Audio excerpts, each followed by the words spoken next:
Magkami upuan ka na. Pero yung part na to, okay naman ano? Ito lang talaga hindi. Ito medyo naiangat-angat yan ano. Ayan ano. Kaya nga po. Ay, nga pala eh. Oo, meron. Konti ko lang lang. Hindi gaya dati. Magandang araw po sa inyo lahat mga amigo. Kumusta po ang bawat isa? Welcome back to our YouTube channel for today's video mga amigo. Ayan, nandito po tayo sa Casa Pilipina at ngayon umaaraw na. Ay, salamat sa Lord at umaaraw na. Hindi naman naligo yung ating ano. Nagbawas na lang yung tubig. Nagbawas ng tubig. So ngayon pong araw eh, kakamustahin po natin si Kim Pogo. Ito yung first day niya dito sa bahay. At may balita ako sa inyo na sinasabi ni Kuya Belgian kanina. So alamin natin kaya ano yun, double kay Kim Pogo. Kasi sinasabi sa si Billy, di ba? So mamaya natin pag-usapan yun. Ilang araw na kasi maulan. Oatmeal.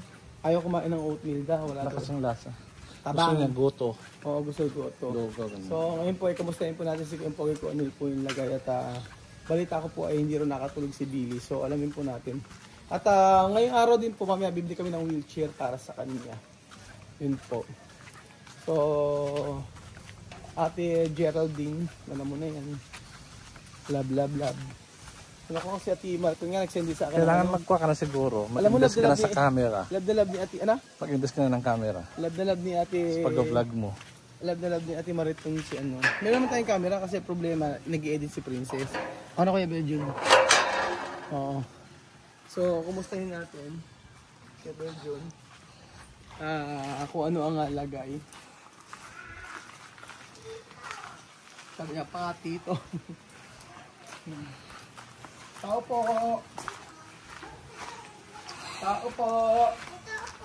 May tao po. Pagkatapos lang namin. Anong ginawa? Nagbihis, kumain, minom ng demot. Oh, ayan. Si Belinda ngayon ang number 1, ano?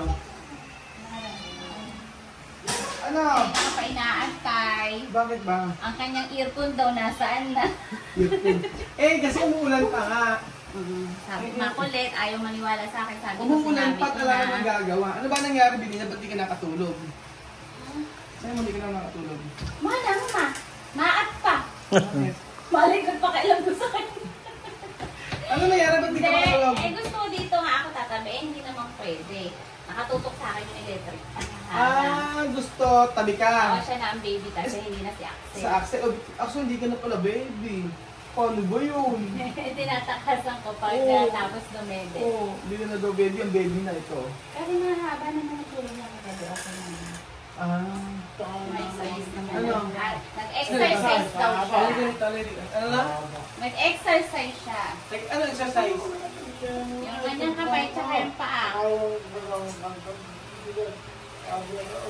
Sabi daw, ano daw eh, kailangan juicy.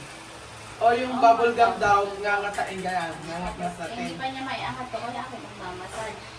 Hindi pa natatayo. Nakakaupo-upo pa Actually, lang. huwag kang malikot na. Baka mamaya, nako. Alo, subalo. Malikot ko na daw kay Lola. Dali. Andun lang, dali. Kumakain si Dikong doon. Ay, si Sampo. Dali. Maano naman hindi naman mainit. Mainit ka to. Mainit ka? Ang sa gamot kasi yan. Tapos niya, iba Kuya Bel ang hihingi pa ng unan. Oo.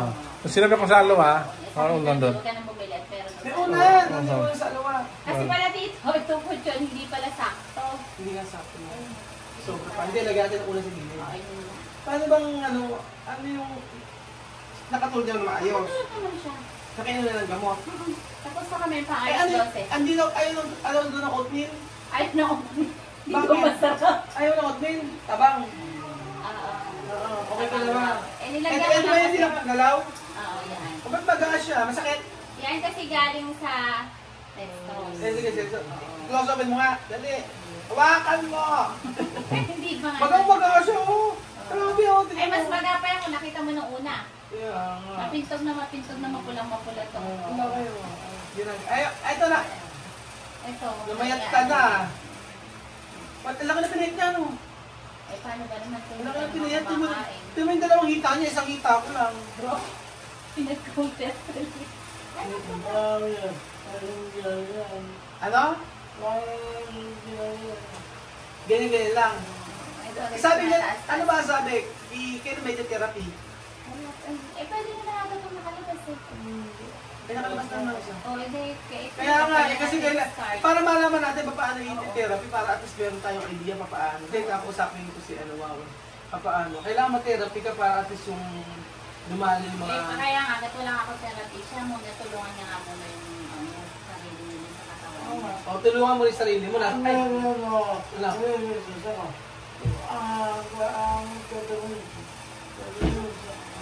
30 minutes?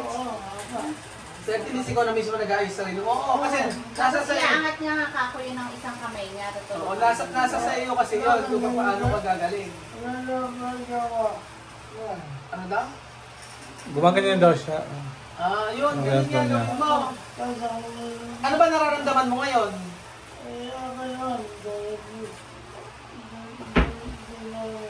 Wala namang sakit. Galit lagi sa akin. Galit. Ginugutom ko daw siya.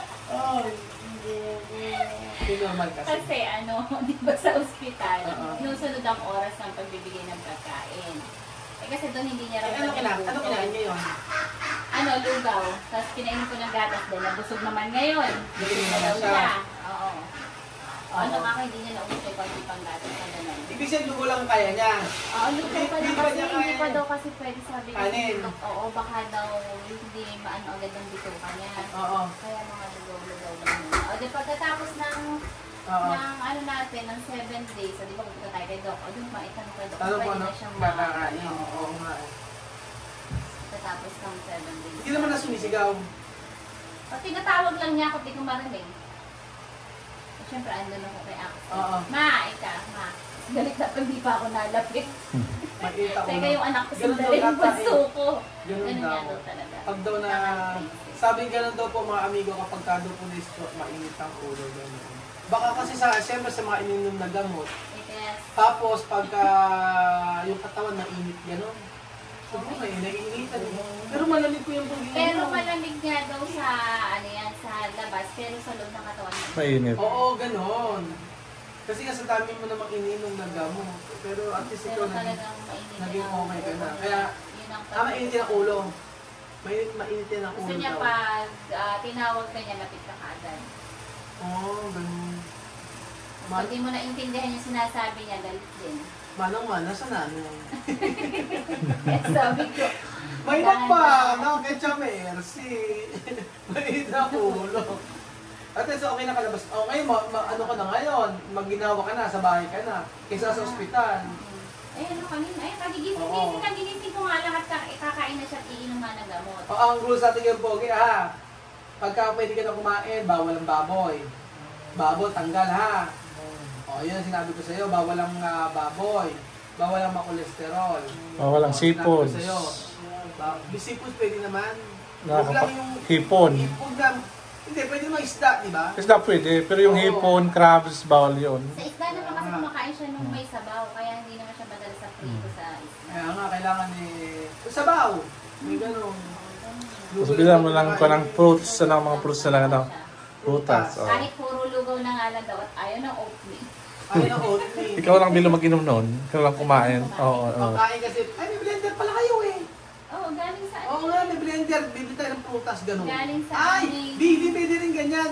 Kunyari saging, tsaka ako bahala. Hindi tayo mamaya buo na. Yung mga pipino, kailangan niya yun. Hindi, ang gagawin natin kasi hindi puro gatas. Gawin natin may gatas ka tapos may saging. Gulay, mga gano'n. Saging. Ano, okay ka naman na? Oo. Kaya lang mo muna na, hindi na natin lalagyan na masyadong yelo para hindi na namin. Masaya ka naman na nakaka-uwi ka na. Sino mag-aalaga sa'yo? Ako ba? Ako na mag-aalaga sa'yo. Ano naman si Melinda? Hindi, mahal na mahal mo ako ngayon. Love na love mo ako ngayon yan. Naku, inaaway mo nga ako dati. Love na love ako niya.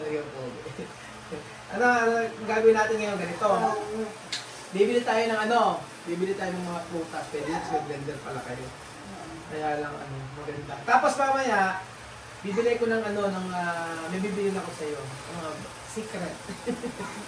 Para na, basta bibili ako sa'yo mamaya. Antayin mo na, babalik kayo mamaya. Kaya mag-ano lang kami. Mag-papahinga lang muna kami kasi galing kami sa resort. Pagka hindi kasi sabing gano'n maano daw, bukod sa na babasa ko sa comment. Balisa din sila. Oo, balisa at saka yung mainit yung ulo. Pagkaganyan. Kaya nga ni mama nga, baan mo na lang anak Mga- sa ito. abaan Ay, kasi. mama, hanggang dun na. Sabi ko. Kasi kasi sabi sa akin ni yung ka-church ko, tsaka si Ninang pala sabi sa akin. Si Ninang, ang sabi sa akin Ninang, yung kanyang nanay tatay, nung na-stroke daw, iyak na lang daw siya nag-iyak, si Ninang. Kasi yung daw ginagawa mo ng lahat, tapos magagalitan ka pa. Ganun na. Tapos di mo na papakita na umiiyak ka. Siyempre, hindi mo Oo. alam na pagod ka na Pagod ka na rin, oo. Diba? Ganoon. Tapos nakasinghal lang nakasinghal. Kasi nga nasa, paano kaya kapag ako pa? Kaya nga sabi Baka nang ko, babalibag na ako. kaya nga sabi ko pag sabi ko, parehas kami magtulungan kasi pag ako nagkasakit ko lang mag-aaral. Kaya ako na umaano ka na eh. Yung umubo na siya kahapon eh. Pagka umubo to, automatic na siya, magkakaroon na ng hika. Dito mo muna si mother. Dito ka na si mother dito. Kaya ba't hindi mo medyo okay. Susunduin na nga daw kahapon. Ay, huwag muna. Huwag muna. Oo, hanggat pag okay. Ano muna daw, kasi nga wala pang mag-aano masyado. Kaya nga eh. Kung may lalakarin pa nga ako, wala may iwan. Na may iniwan. Kailan bang suda kuha niyan? Sa Monday kasi mag-check up. So, check up pala. O Monday check up. Tapos pagkayari, may lalakarin ka pa diba? May alay ko pa yung message na Message sa CSO. CSO. Ibibigay lang naman namin yun yung requirements para at least ay nako. Basta pagaling ka lang. Gawin mo. Di ba pwede pwede naman siya manood, di ba? Ayaw manood. Gusto mo? Pero itong Kakalo siya mauupuan. Yun nga. Sige, akong bahala na. Sabi ko, upo kita, tutulak na lang kita yung upuan namin doon. Oo, wala siya mauupuan. Pero, kaya nga ano ngayon mo. pagka may upuan ka na. Pero yung part na to, okay naman Ito lang talaga hindi. Ito medyo naiangat-angat yan. Ayun, Kaya nga po. Ay, ngata pala eh. Oo, meron. Konting kuha na lapit pa lang yan. Hindi gaya dati.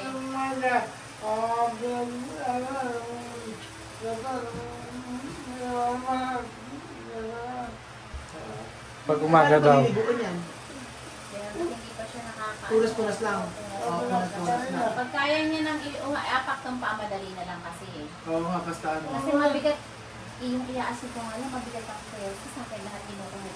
Sabi ko, alalay. Patulong kay James. Kay James. Pag kay Sabi ko, James. alalay. Oo. Sabi ko, ganyan. Kaya nga. Mabigat. Pag ano pa. Nabigat talaga kasi Marvin niya binuhat eh. Buti nga lakas ng Marvin. Kaya nga, sabi Kaya ko, nga. nakaya siya. Kaya nga. So ayun pa mga amigo, babalita ko po kayo kung ano po yung mga lagay ni Kim Pogi. Pero papa-therapy po namin. Tingnan natin kung kailan.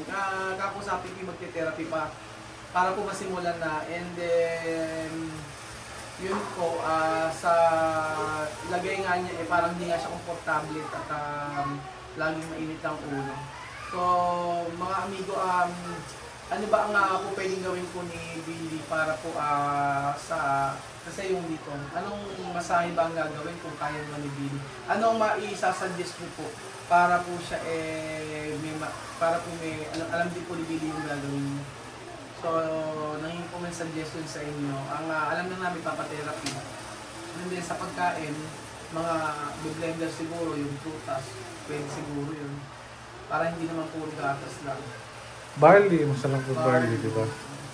Barley, pwede naman. Oo.